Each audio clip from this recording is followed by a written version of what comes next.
The grease never really left her hands. Nadia Reeves had scrubbed them 3 times before her shift ended. Dish soap, then hand cream, then dish soap again. And still, when she held them under the break room's flickering fluorescent light, she could see the ghost of it under her fingernails. 12 years of working the line at Carver's Diner would do that. 12 years of short-order eggs and trucker coffee, and the kind of silence that came from learning, very early, that nobody tipped a woman who complained. She was 34 years old. She had $847 in her checking account, a transmission on her '09 Civic that was threatening to give out by winter, and a sublease on a 1-bedroom in the Eastgate district that smelled faintly of mildew no matter how many candles she burned. She had a mother in a memory care facility 40 minutes north, who didn't always recognize her on Sundays. She had a shelf of legal textbooks she'd bought secondhand when she was 22, convinced she was going to pass the bar exam, convinced things were going to turn out differently. She still read them sometimes. Not out of hope, out of habit. But Nadia Reeves also had this. She noticed things. The way a table of men in suits passed documents under the menus before she arrived with their water. The way a woman eating alone at the counter held her phone, face down, and checked her watch every 4 minutes. The way the new busboy Marcus always cleared table 9 last. Always. Even when it was the closest to the kitchen. Small things. Useless things, probably. But her brain cataloged them the way other people saved voicemails they couldn't bring themselves to delete. That particular Thursday, the rain came in sideways. It hammered the diner's front windows so hard the glass seemed to breathe, and Nadia was refilling the sweetener caddy at the counter when the door opened and the temperature in the room changed. Not the actual temperature, something else. 3 men walked in first. Not large men, exactly, but arranged like large men, positioned. The kind of deliberate spacing that meant they were always watching the room, never each other.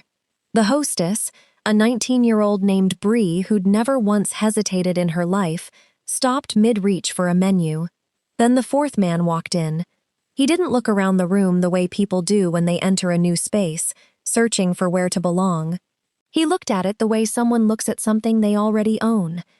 Dark coat, dark eyes, maybe early 40s, with the kind of stillness that didn't read as calm so much as contained, like a pressure system that hadn't decided what to become yet. Nadia had seen powerful men come through Carver's before, politicians on campaign swings, a federal judge who always ordered the same turkey club and never made eye contact. Even once, a man she later recognized from a newspaper article as the head of the Costello Construction Syndicate, though she hadn't known it at the time. This man sat in her section. Of course he did. She gave him 45 seconds. She always gave new tables 45 seconds, then crossed the floor with her order pad and the expression she'd perfected over a decade of 12-hour shifts. Professionally pleasant, completely unreachable. Evening, coffee to start? He looked up from the laminated menu with the same energy he might give a quarterly earnings report. Water, no ice. One of his men, the one on his left, with a jaw like a parking garage, glanced at Nadia in a way she recognized immediately. Not threatening, just dismissive. The particular brand of dismissal reserved for people in service uniforms, for women her size, for people who existed in a room to perform a function and then disappear. She brought the water. She brought their food. 2 of the men ordered. The boss didn't. The 3rd man on the end asked for hot tea and then looked mildly embarrassed about it. And she refilled the water twice and said nothing unnecessary, the way she'd trained herself. It was on her 3rd pass by the table that it happened. The man with the parking garage jaw, she'd mentally named him Concrete, was talking in a low voice, the kind of low voice men use when they want to be private, but also want people to know they're being private. He said something she didn't catch. And then, as she reached across to retrieve an empty glass, his arm shifted and he knocked the water directly into her front. Ice water. Full glass. Nadia went rigid. The cold hit her chest and stomach like a slap, soaking immediately through her uniform shirt. Concrete barely glanced at her. Watch it. The table held its shape. And no one moved. and Nadia stood there for one full second in the particular silence of a woman deciding who she was going to be in this moment. She set the empty glass down on her tray.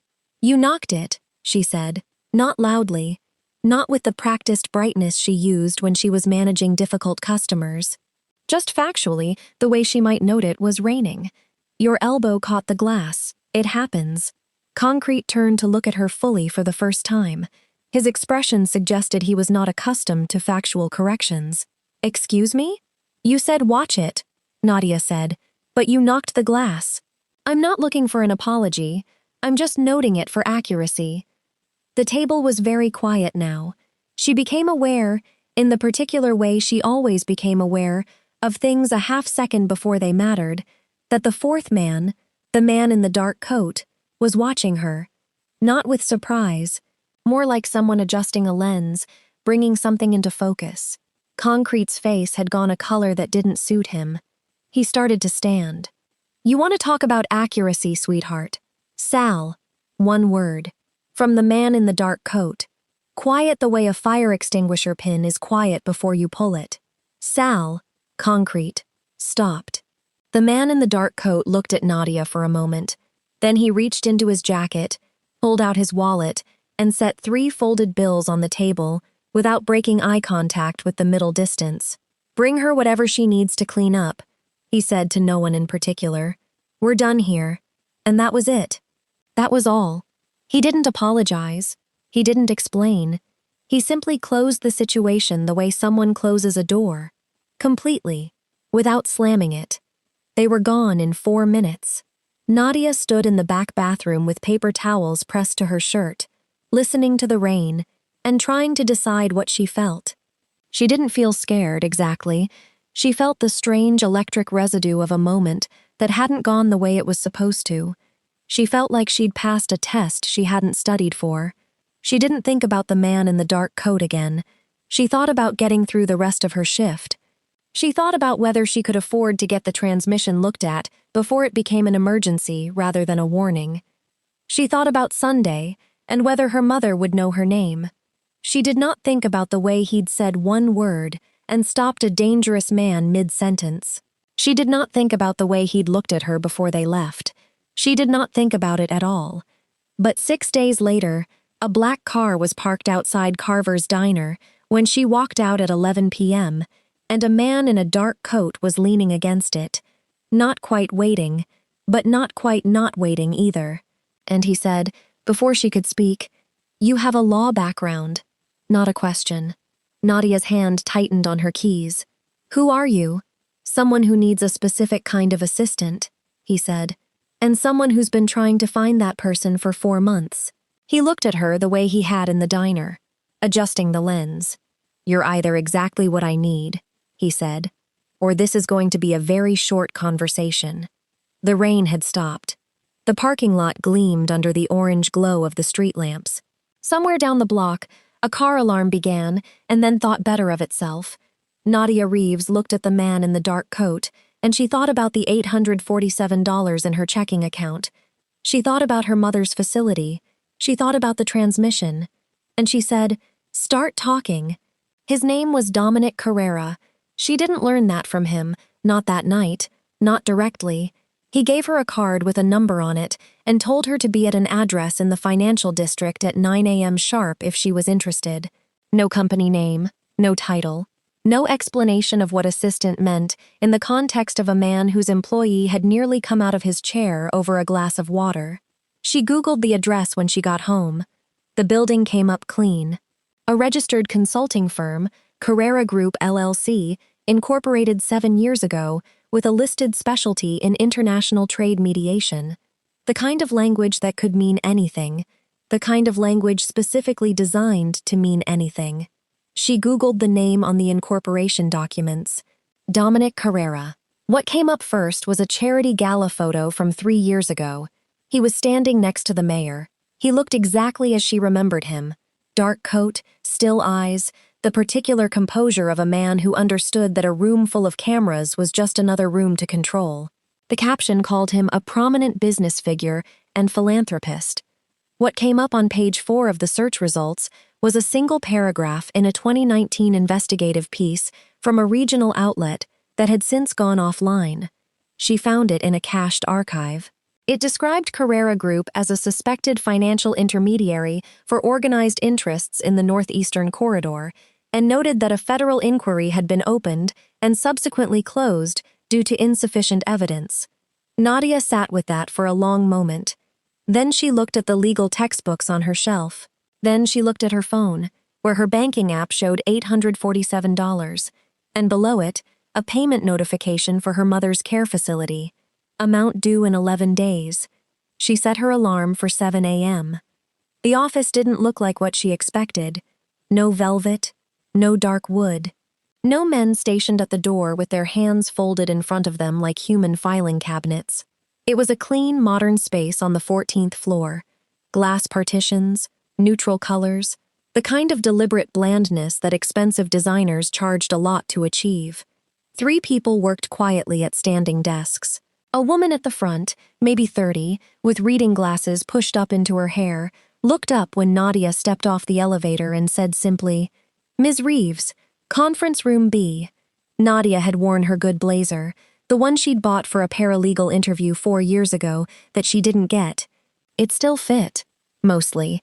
She'd told herself on the drive over that she was just listening. That listening wasn't a commitment. That she could walk out.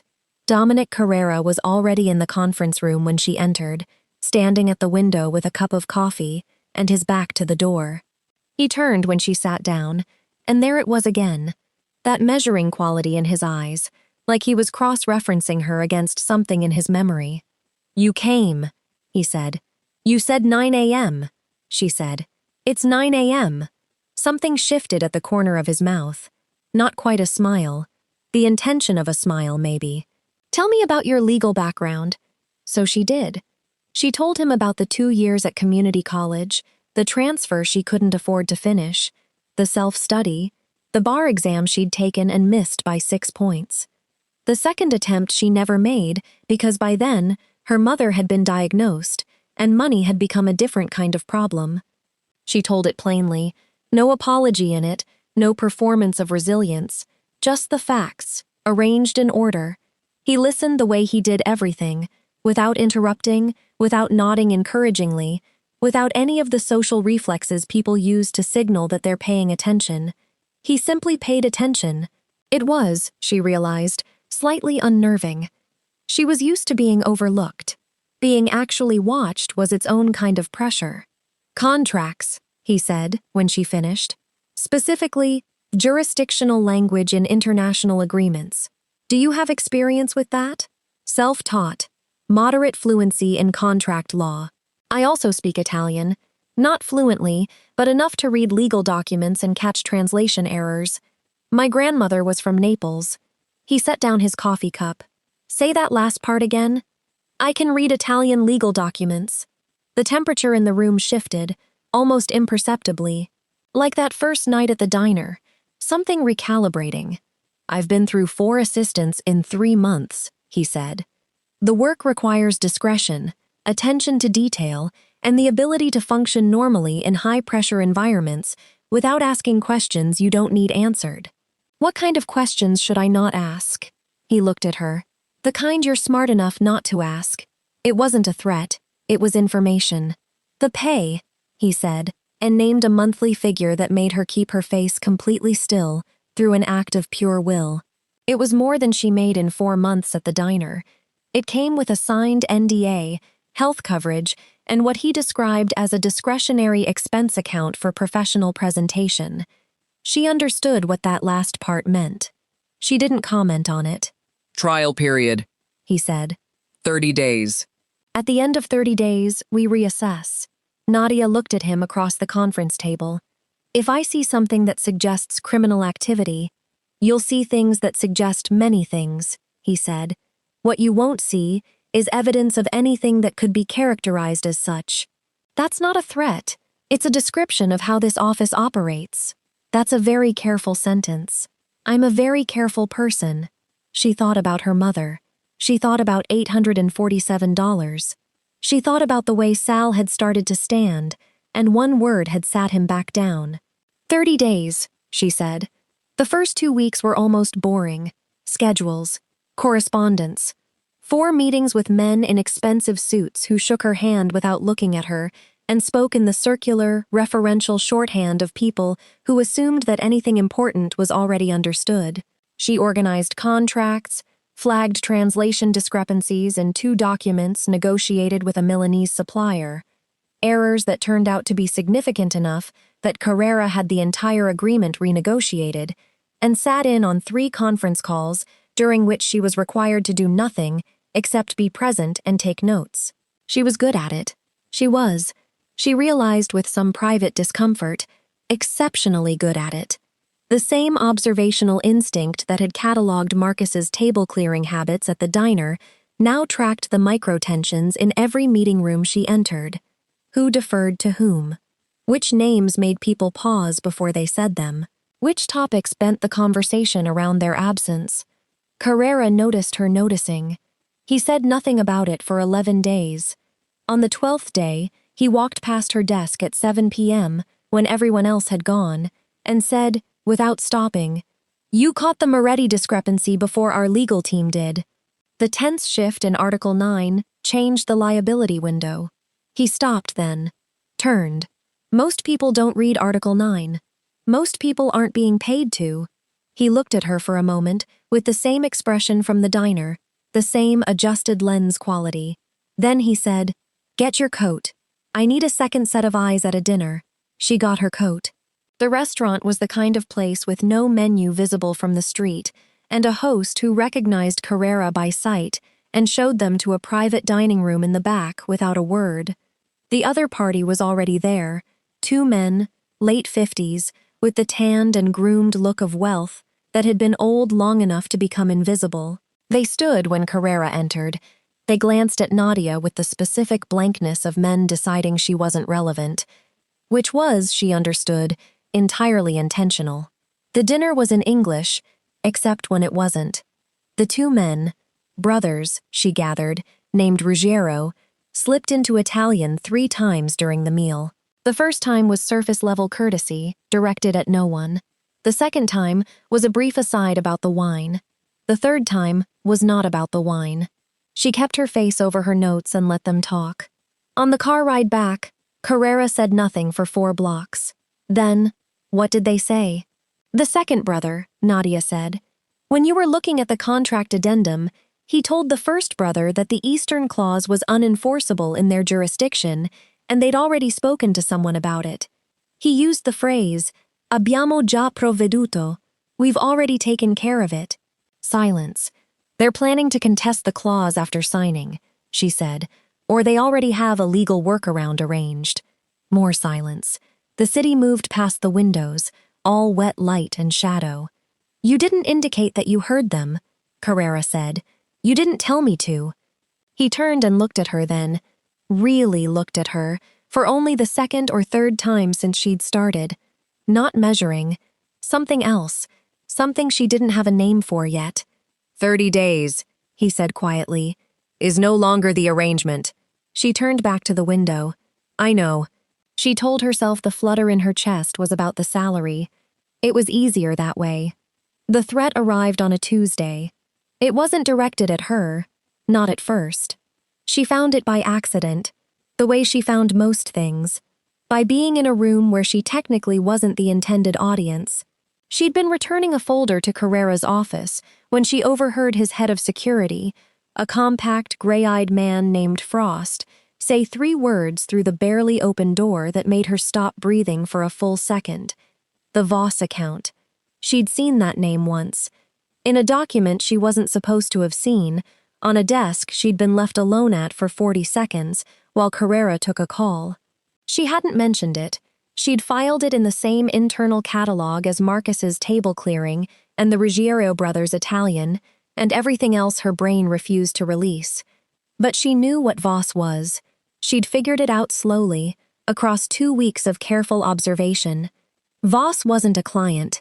Voss was a problem, and from what Frost was saying, in that low, careful voice, Voss had just become a problem that knew Carrera had someone new in his office, someone unexpected, someone who, Frost said, and here Nadia pressed herself flat against the corridor wall and held very still, had already been identified. Her. They'd identified her. She stood in that hallway and felt the particular cold that has nothing to do with temperature, and she thought, I could leave. I could go back to the diner. I could call this a 30-day experiment that ended cleanly. Then she thought about the Ruggiero dinner.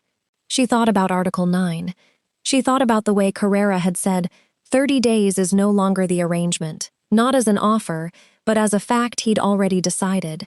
She thought about how, for the first time in 4 years, she had felt like someone who was exactly where her abilities could reach their full height. She straightened her blazer. She knocked on the office door. When Frost opened it, she looked past him at Carrera and said, steadily, I think you need to tell me about Voss. The two men exchanged a look she wasn't supposed to be able to read. She read it anyway. Carrera told Frost to leave. Frost didn't like it.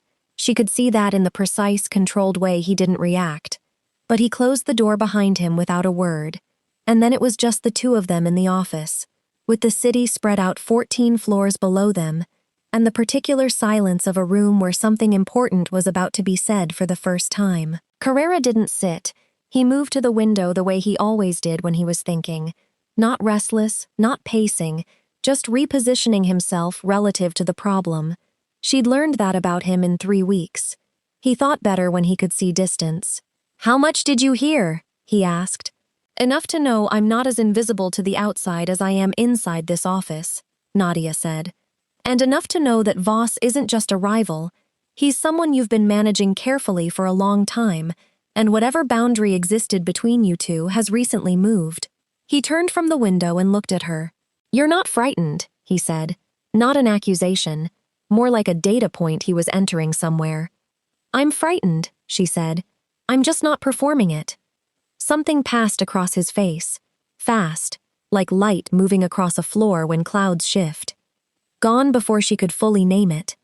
He sat down then, in the chair across from her, rather than behind the desk, which she noticed, and pulled a folder from the inside drawer.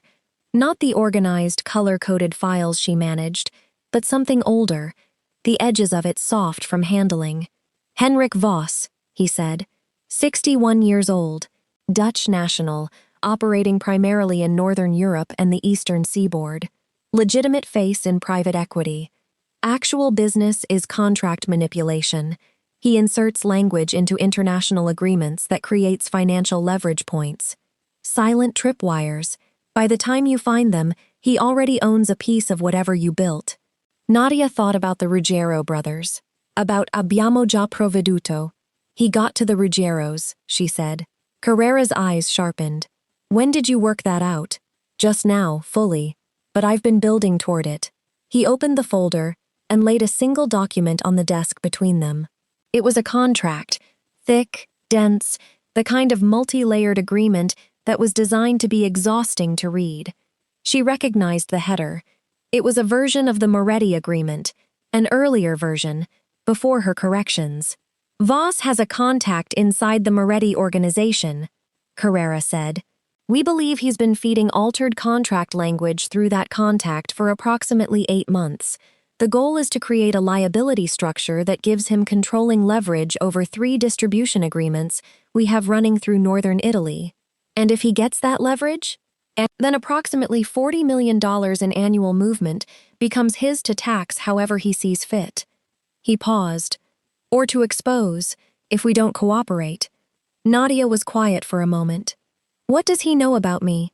Your name, your previous employment, the fact that you caught the Moretti discrepancy.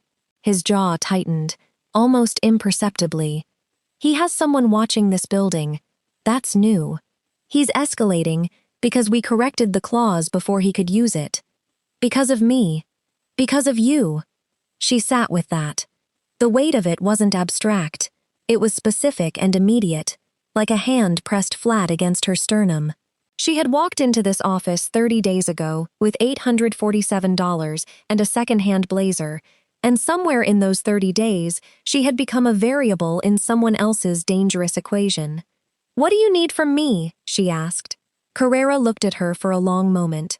I need you to go through every active contract in this office, every agreement, every addendum, every clause currently in negotiation, and find every other tripwire Voss has already planted.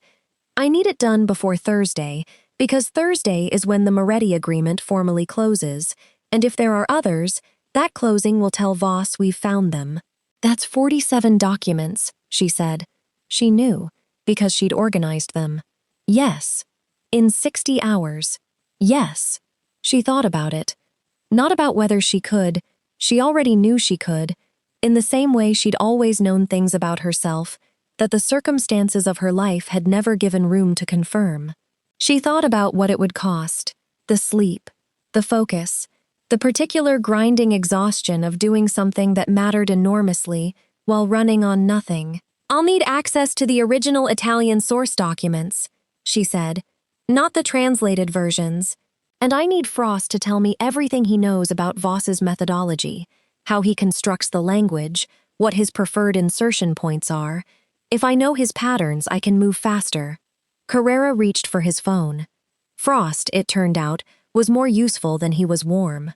He sat across from her at the conference table at 9:30 that night, with a black coffee and the resigned expression of a man who'd been asked to trust someone he hadn't vetted himself, and he walked her through 18 months of accumulated intelligence on Henrik Voss's contract methodology with the brisk, detailed precision of someone who'd been doing this long enough to stop finding it remarkable. Voss liked article structures with multiple defined terms. He liked definitions that appeared innocuous in isolation, but became operationally significant when read against a specific clause 4 sections later. He liked time-sensitive language, words like forthwith and upon completion that seemed standard but whose exact legal weight varied dramatically across jurisdictions. Nadia took 12 pages of notes and then put the notepad down and just listened, because she retained better when her hands were still. At 11 p.m., Frost said, "You're not what I expected." "What did you expect?" He considered it. Someone easier to dismiss. She almost smiled. "That's honest." "It's practical," he said. "Easier to dismiss means easier to underestimate. Out here, that's a liability." She went back to the documents. She worked through the night. Carrera's office had a small adjoining room, a secondary space with a leather couch and a coffee machine that his previous assistants had apparently used for calls. She commandeered the couch as a base, spread 47 documents across every available surface, and moved through them with the focused, methodical energy that she'd once applied to bar exam prep, to care facility paperwork, to every problem that had ever required her to be smarter than her circumstances. She found the first tripwire at 1:15 a.m. A definition clause in a shipping agreement with a Hamburg logistics firm. The term delivery confirmation had been quietly redefined 3 pages in to exclude digital verification, which under German commercial law created a documentation gap Voss could exploit to contest delivery on 12 separate shipments. She found the second at 3 a.m., the third just before 5. Buried in the language of a subcontracting agreement so deeply nested, it had the quality of something hidden by someone who trusted that exhaustion would do the work of concealment. At 5:47 a.m., Carrera came in.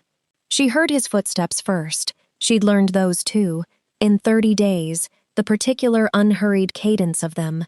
And then he was in the doorway of the secondary room, looking at the documents arranged across every surface, and at her in the middle of them, still in yesterday's clothes with her blazer folded over the arm of the couch. He didn't say anything immediately. She held up 3 fingers. 3 confirmed, she said. 2 possibles, I need another hour on. The Hamburg clause is the most serious.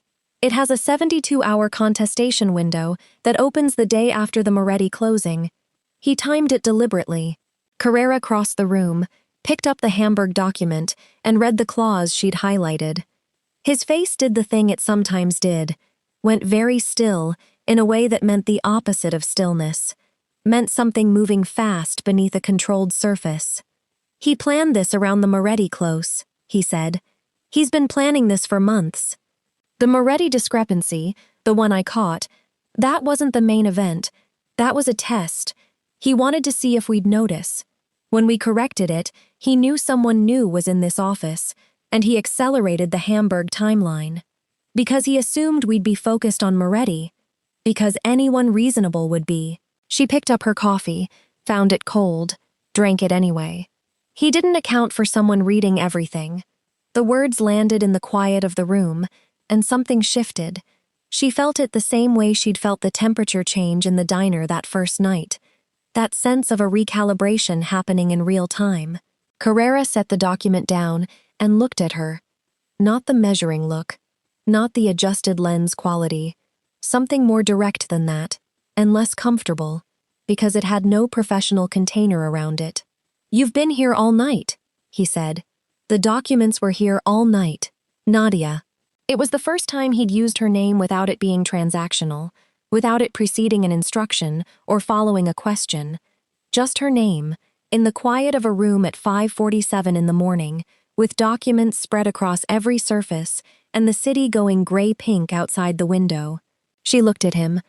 "Don't," she said. "Don't what? Don't make it into something while I'm tired. I'll make a worse decision." That corner of the mouth thing happened again, closer to a smile than it had ever been before. That's either wisdom or self-preservation.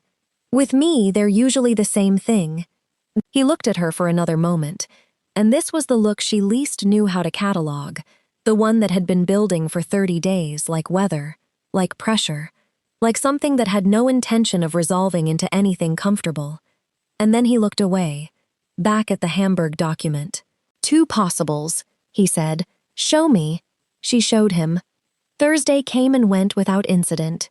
The Moretti agreement closed cleanly.